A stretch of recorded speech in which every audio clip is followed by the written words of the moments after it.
नमस्कार दोस्तों। आज की कहानी है महादेव जी की सच्ची कथा। माटी नाम का एक बड़ा शिव भक्त था। उसने संतान प्राप्ति के लिए 100 साल तक शिव जी का कठोर तप किया था। शिव जी ने उसे संतान का वरदान दिया। समय आने पर उसकी पत्नी गर्भवती हुई। पत्नी का प्रसव 4 साल तक नहीं हुआ तो माटी को बड़ी चिंता हुई। पता चला कि गर्भ का बालक काल मार्ग नामक राक्षस के डर से बाहर ही नहीं निकल रहा। माटी ने सोचा कि क्यों न गर्भ में स्थित शिशु को शिव ज्ञान दे दिया जाए। उसने शिशु को शिव ज्ञान देना शुरू किया, जिससे शिशु को बोध हुआ और वह बाहर निकला।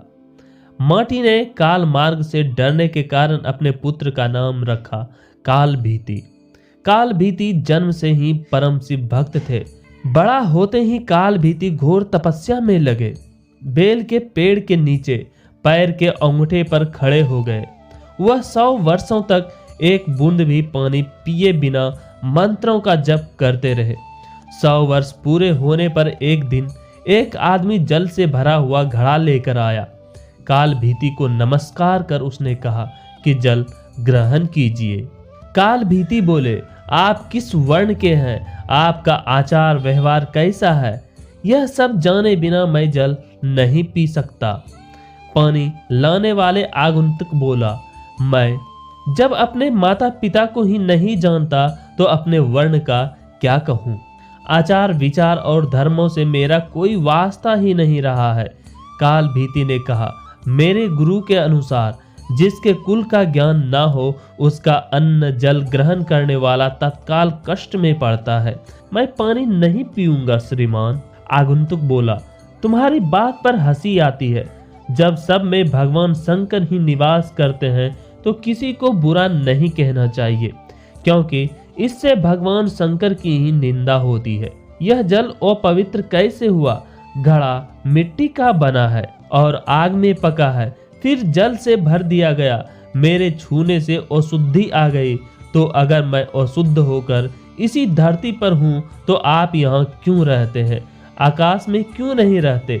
काल भीति ने कहा, सभी में शिव ही है। सबको शिव मानने वाले नास्तिक लोग खाना छोड़कर मिट्टी क्यों नहीं खाते? राख और धूल क्यों नहीं फांकते? मैं यह नहीं कह रहा कि सब में शिव नहीं है। भगवान शिव सब में है ही। मेरी बात ध्यान से सुनिए। सोने के गहने बहुत तरह के बनते हैं, कुछ शुद्ध सोने के तो कुछ मिलावटी। खरे खोटे सभी आभूषणों में सोना तो ही है। इसी प्रकार ऊंच नीच शुद्ध अशुद्ध सब में भगवान सदाशिव विराजमान है। जैसे खोटा सोना खड़े के साथ मिलकर एक हो जाता है, उसी तरह इस शरीर को भी व्रत तपस्या और सदाचार आदि के द्वारा शोधित करके शुद्ध बना लेने पर मनुष्य निश्चय ही खरा सोना होकर स्वर्ग लोक में जाता है। तो शरीर को खोटी और पवित्र चीजों से बिगाड़ना ठीक नहीं। जो व्रत उपवास करके शुद्ध हो गया है वह भी यदि इस तरह अशुद्ध होने लगे तो थोड़े ही दिनों में पतित हो जाएगा। इसलिए आपका दिया पानी तो मैं कभी नहीं पीऊंगा। काल भीति के ऐसा कहने पर आगंतुक हंसने लगा। उसने दाहिने अंगूठे से जमीन खुरेद कर एक बहुत बड़ा गड्ढा तैयार किया। फिर उसी में वह सारा जल ढुलका दिया। गड्ढा भर गया, पानी बचा रह गया। फिर उसने अपने पैर से ही खुरेद कर एक तालाब बना दिया और बचे हुए जल से उस तालाब को भर दिया। यह अद्भुत दृश्य देखकर काल भूति जरा भी नहीं चौंके।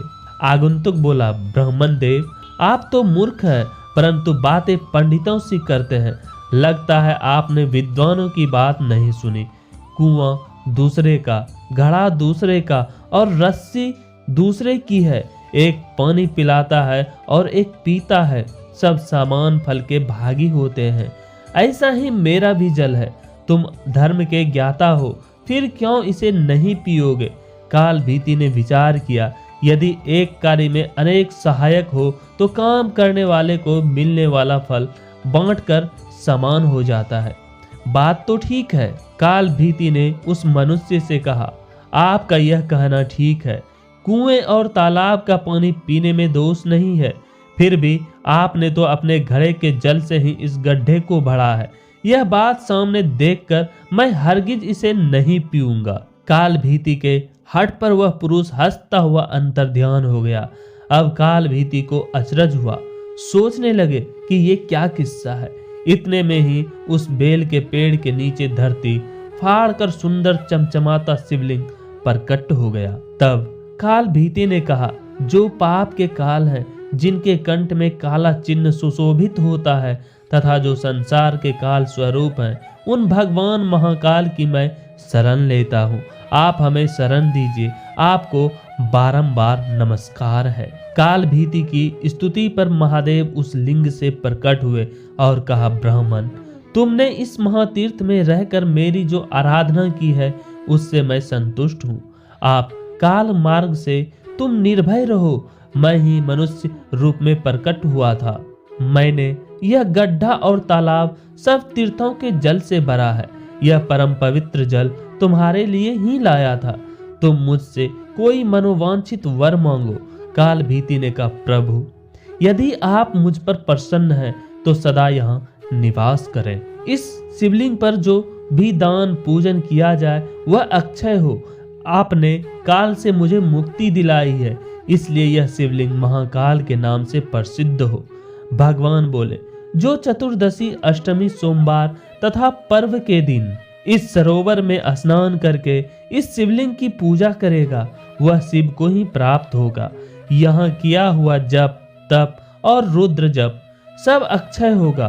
तुम नंदी के साथ मेरे दूसरे द्वारपाल बनोगे। काल पर विजय पाने से तुम महाकाल के नाम से प्रसिद्ध होगे। शीघ्र ही राजर्षि करंदम यहाँ आएंगे। उन्हें धर्म का उपदेश करके तुम मेरे लोक में चले आओ। यह कहकर भगवान रुद्र उस लिंग में ही विलीन हो गए। जय जय श्री महाकाल।